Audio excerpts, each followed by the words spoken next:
नवी मुंबईच्या नेरूळमधील राखीव भूखंड सिडकोनं बिल्डरांच्या घशात घातल्याचा आरोप मनसेनं केलाय। विकास आराखड्यात मैदान, पोलीस स्टेशन, ज्येष्ठ नागरिक आणि दिव्यांग केंद्रासाठी भूखंड राखीव आहे, मात्र तो बिल्डरला दिल्याचा आरोप मनसेनं केलाय। मनसेनं आज नेरूळमध्ये धरणं आंदोलन करत सिडको आणि राज्य सरकारचा निषेध केला। तर सिडकोनं भूखंडाचा व्यवहार रद्द केला नाही तर एकाही मंत्र्याचा कार्यक्रम नवी मुंबईत होऊ देणार नाही असा इशारा मनसेनं दिलेला आहे।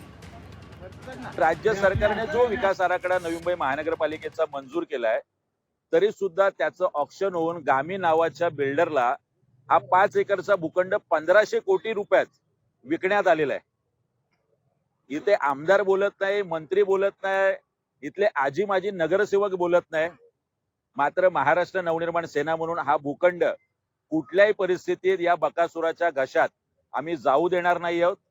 यानंतर पुढे आणखी हे आंदोलन 100% तीव्र होईल आणि इथे फक्त गार्डन, पोलीस स्टेशन, मैदान, ज्येष्ठ नागरिक केंद्र आणि दिव्यांग केंद्र याची उभारणी केल्याशिवाय आम्ही मागे हटणार नाही आहोत।